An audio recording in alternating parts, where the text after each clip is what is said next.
নমস্কার, কেমন আছেন সবাই? ভিলেজ লাইফের নতুন পর্বে সবাইকে স্বাগত। আমি যাচ্ছি শহরে। এই ভাইগুলো রাস্তায় দেখা হলো, বলল ভিডিও করবে নাকি গুলি খাবে।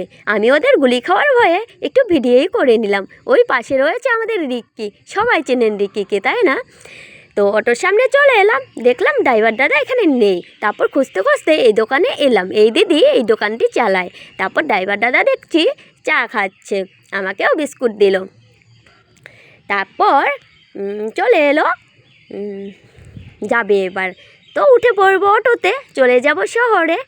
তো কী করব বন্ধুরা, উপায় নেই যে আমার হাতে নতুন কোনো ভিডিও দেওয়ার, কারণ সপ্তাহে আমি 4 দিন শহরে যাই, একদম সময় থাকে না। রান্না করার সময়ও কখনো কখনো ভিডিও করতে সময় পাই না। কখনো তো এরকম হয়ে যায় যে দৌড়ে এসে অটোয় উঠি, খাওয়া দাওয়া করতে পারি না ঠিক মতো, না খেয়েও যেতে হয় কখনো কখনো সময়ের অভাবে।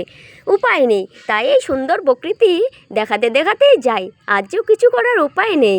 তারপর অটো দাদা অটো চালাচ্ছে, আর দেখুন দুই সাইডের জায়গাগুলো খুবই সুন্দর, তাই না?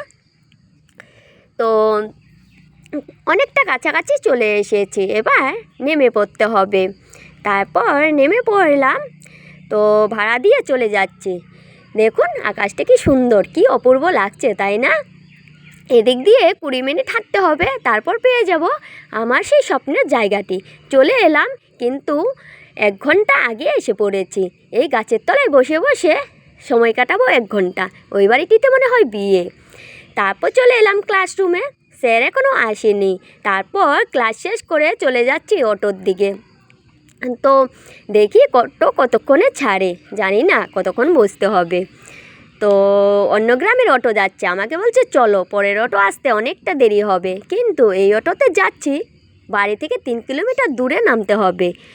তো কি করব ভাবছি, জানেন, গ্রামের মেয়েরা বা গ্রামের ছেলেমেয়েরা শহরে যদি পড়াশোনা করতে চায় বা ভালো কিছু করতে চায়, তাদের যে কী কষ্ট আমাকে দেখলেই আপনারা বুঝতে পারবেন। কারণ ঠিকমতো গাড়ি নেই, যাতায়াতের সেরকম কোনো সুবিধে নেই।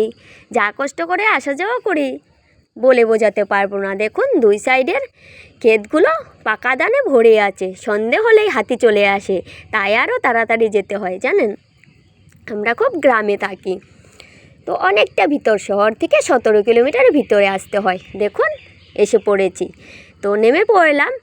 এই কাকিমারা ভাপা পিঠে ভাজছে, এগুলোকে ভাপা পিঠে বলে। তারপর একটি পিঠে নিয়ে নিয়েছি, আর কাকিমাদেরকে একটু ভিডিও করছিলাম। অনেক খুশি, বলে মেয়েরাও ইনকাম করতে জানে, ওরা বলছিল, ওনারা কিন্তু কাছারি। তারপর পিঠে খেতে খেতে এগোচ্ছিলাম, গ্রামেরই এক দাদা গাড়ি নিয়ে আসছিল, আমাকে বলছে চলো, হেঁটে যাবে কেন, আমার সাথে চলো। তারপর দাদার গাড়িতে উঠে বাড়ির সামনে চলে এলাম।